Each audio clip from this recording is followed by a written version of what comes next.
Now, it makes sense for Christianity to have grown rather prominent here. Christianity got its start out here. Palestine was part of this region of the empire. Now, getting exact numbers for how many Christians there were proportionate to the population is tricky, but even at the earliest date we're looking at, 284, at maximum, we're looking at statistics such that Christians make up 10% of the Eastern Roman population, and that's the highest amount. Some estimate that it's as low as 2%.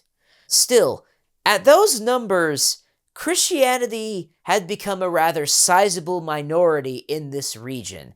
It was no longer the days where Christians could easily be ignored by some prominent Romans. This had become a phenomena where, even if you didn't participate in Christianity, a lot of Romans knew about it and understood at least the basics. Christians had become a substantial minority. Now, Diocletian himself, at the start of this period, thought this was a problem, and in his attempt to centralize the state, he had also tried to centralize paganism around himself, and thus enacted the greatest persecution the Christian church had ever seen up to that point, not helped by the fact that the number of Christians and their prominence had been greater than in previous days.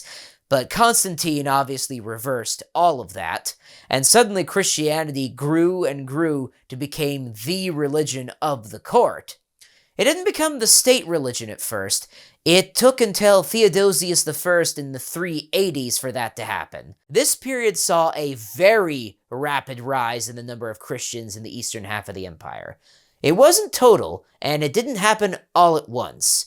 There were still pagans throughout the empire, but truthfully, Constantine becoming Christian changed things even more than you would think. Because one of the great arguments in favor of paganism and its traditions was the fact that it was the majority. And by that I mean it was the tradition. It was the thing your ancestors had done for ages in all corners of the empire. Granted, paganism is a broad term, and the exact religious practices from one region to another are going to vary quite a bit. All of these pagans could look to Christianity and question how valuable it could be if their own ancestors hadn't practiced it. But the emperor becoming Christian, and more emperors becoming at least some variant of Christian, with a rather notable exception in the 360s with Julian the Apostate, suddenly being Christian was respectable. Naturally, you're going to get greater conversions simply because Christianity's legal, and even more because the emperors were Christian and it was now mainstream to become Christian. But simply because those numbers of Christians increased meant that many pagans found the greatest argument in favor of paganism was falling away. They lost the support of the state, and they lost the sense of being the majority and the mainstream, being the normal. Once that's taken away, it's rather hard to evangelize into paganism. It's simply the traditions you inherited, and if you aren't inheriting those traditions because your family had become Christians, well, there's not the strongest incentive to go back. Now, I have, of course, been talking about the ritualistic sort of paganism, what we might call the mainstream, the common sort, the sort where you bring an animal sacrifice to a temple in order to appease the gods.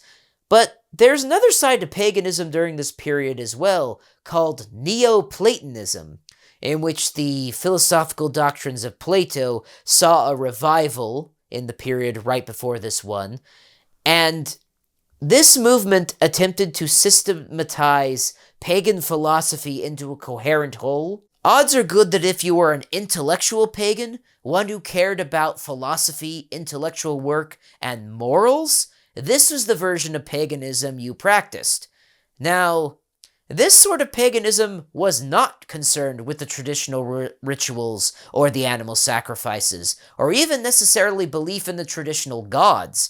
Neoplatonism was actually monotheistic in a broad sense.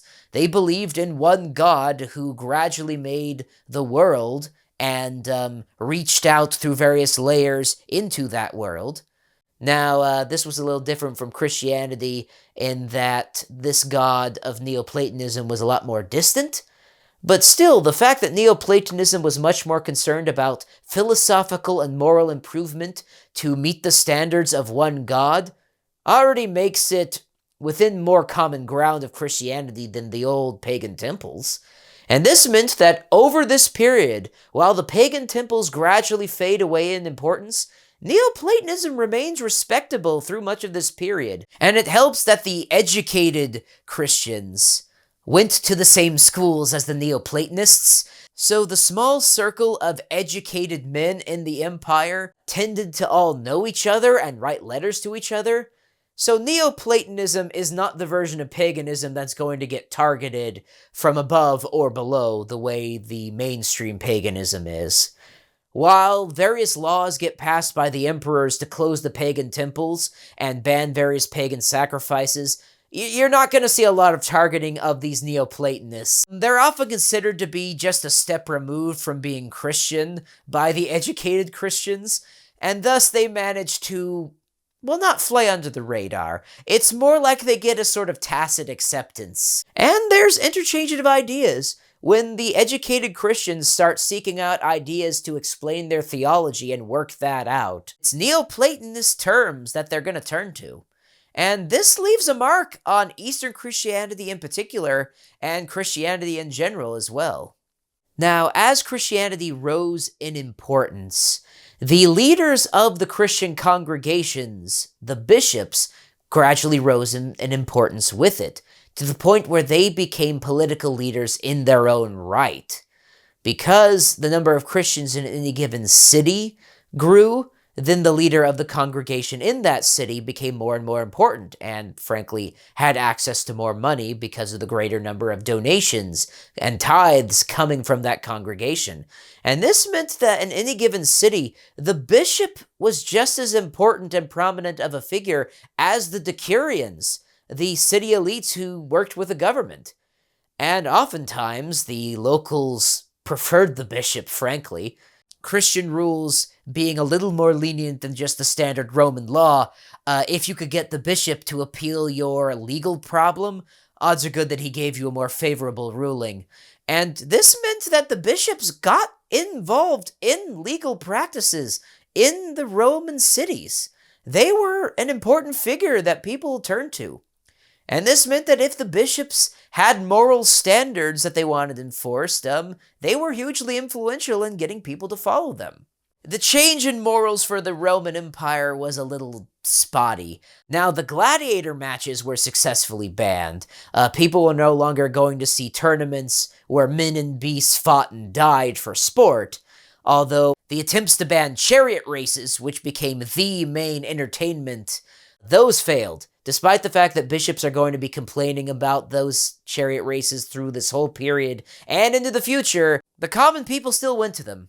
Another thing that bishops attempted to ban but failed were theatrical performances, including ones that A, were covers for prostitution, and B, had themes of the pagan mythology, neither of which are going to appeal to a Christian bishop. But those remained popular throughout the period I'm talking about and into the next one. So, while the bishops were influential, they didn't get everything their own way. It's during this period, as Christianity becomes more prominent, that you start getting the various entanglements of church and state. Now, while we take the separation of church and state for granted now, that separation would not at all have been obvious to the people of this time. And not just the Christians. When Constantine made Christianity as important as he did, his precedent for how the religion he followed should relate to the state would have been based on either the old Jewish scriptures in the Old Testament or the old pagan temples. And in both cases, the religious institutions worked very closely with the state. There was a lot of overlap. I mean, the Roman emperors had the title of Pontifex Maximus, the chief priest of their pagan religion back in Rome. Even if the chief priests were not the same as the political leaders, the Roman state considered it its job to prop up right religion. It's why so many of the pagan temples were open. They ran on funding from the Roman emperors and the other local leaders. When Constantine elevated Christianity, and later emperors only did so further, it only seemed right for the state to work closely with the church. Now, what made this different from what it was before was that the church had been its own institution for something like 300 years, even if it wasn't quite so powerful. And this meant that Christian bishops weren't necessarily eager to bow to the whims of the state in all matters. Christian bishops had been in charge of their own affairs for ages, and in issues of their own theology and their own congregations, bishops were willing to throw their weight around. You, of course, have the famous story where Bishop Ambrose of Milan shut the door of the church in the face of Emperor Theodosius I because of his massacre of the civilian population who were upset at his decisions. And Theodosius is the one who caved in that story, not Ambrose. So you're clearly having a case where the emperors have to work with the state. Now, in the capital of Constantinople, the Patriarch of Constantinople, the most prominent religious figure in his region, I won't say in the entire East, because the head of the Church of Antioch and the head of the church in Alexandria, both of whom were also termed patriarchs, were also very influential in their areas. The Patriarch of Constantinople was handpicked by the emperors. If those guys fell out of line, they could get replaced. But the emperors liked working with the church much of the time. Not always. The Christian heresy of Arianism, led by the Bishop Arius, and about which the First Ecumenical Council was called, only became prominent in the Roman Empire because certain emperors propped it up. And after the emperors stopped propping it up, Arianism became localized primarily with the barbarians outside the empire.